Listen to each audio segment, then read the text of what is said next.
Envoyé, vous avez monté ça. En quelle année vous l'avez fait, vous? En 1999, 20 ans, il y a quelques semaines, le 5 mai, le 20e anniversaire. Bon, alors oui, c'est dangereux. Vous le saviez à l'époque où vous l'avez fait. Tout à fait. C'est un sport extrême. On peut y laisser sa vie.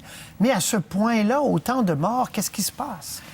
C'est cet engouement qu'il y a vers l'Everest. L'Everest a ce pouvoir d'aimant le plus fort qui existe dans le monde de l'aventure. Et aujourd'hui, les gens y vont, et en trop grand nombre, à mon avis, mais le Népal devrait peut-être être un petit peu plus sévère sur la sélection. Mais vous savez, le Népal est un pays pauvre. Les permis que vous avez dit en introduction du reportage, c'est pour une 350 permis. C'est beaucoup d'argent pour le Népal et le regarde pas toujours si les alpinistes qui s'y présentent ont l'expérience nécessaire. Et il y a de mauvaises raisons pour grimper l'Everest, puis il y en a des bonnes. Et les mauvaises raisons, il y en a beaucoup qui s'obstinent et qui veulent se rendre au sommet à tout prix. Et d'ailleurs, lorsque les gens... Qui prennent trop de risques inconsidérés, qui n'ont pas l'humilité et même le courage d'affronter une défaite et de redescendre. Écoutez, ils sont à 100 mètres. La fameuse photo où on voit cette ligne... Oui, on va la revoir, cette photo. Voilà. Ouais. Ça, c'est 100 mètres sous le sommet. C'est-à-dire qu'encore juste un petit peu plus haut, certains alpinistes peuvent voir d'autres au sommet en train de célébrer. Voilà. C'est incroyable, ça. Oui. Et en haut, là, ils voient les gens célébrer là-haut. Mais 100 mètres, ça prend 1 heure. Il faudra 1 heure, donc, pour faire les derniers 100 mètres, 1 heure pour revenir et redescendre. Cette zone de haute altitude, il y a un manque d'oxygène, une diminution de pression d'oxygène.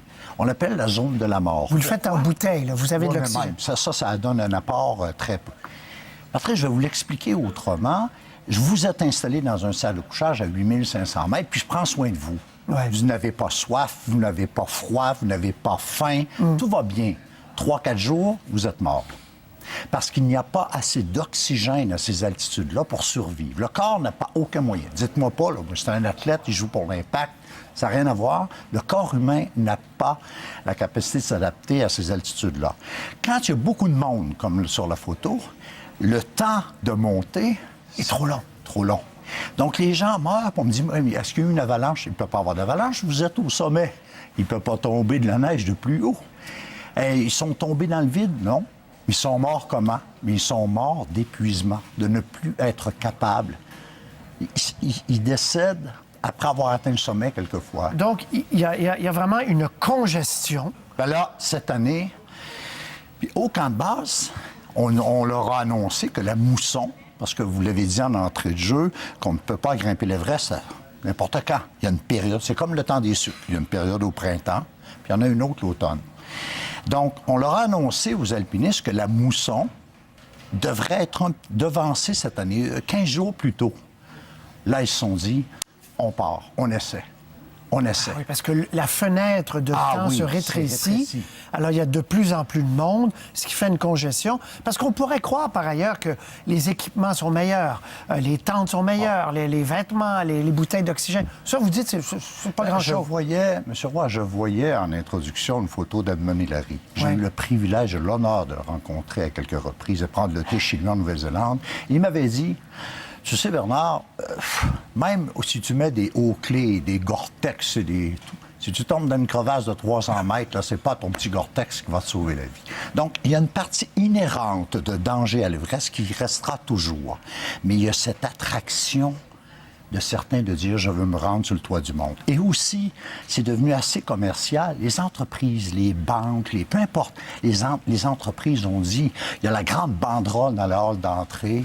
Gilbert, ramène-nous un sommet.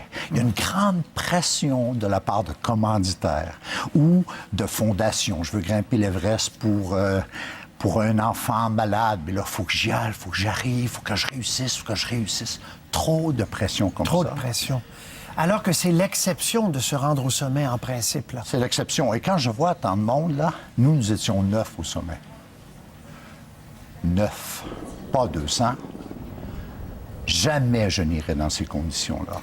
Et vous, est-ce que vous auriez été capable d'arrêter votre ascension si vous aviez senti que votre vie était vraiment en danger ou vous aviez cette folie des hauteurs qui vous poussait à y aller?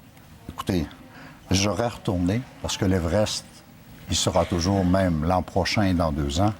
Et de par l'expérience, parce que j'avais des cheveux blancs déjà lorsque j'ai grimpé l'Everest. Et vous ne le savez pas encore, vous êtes trop jeune. Mais la sagesse viendra, M. Poirier, la sagesse viendra. Bernard Boyer, c'est toujours un plaisir de vous parler. Merci beaucoup. Un grand plaisir. À la prochaine. Au revoir.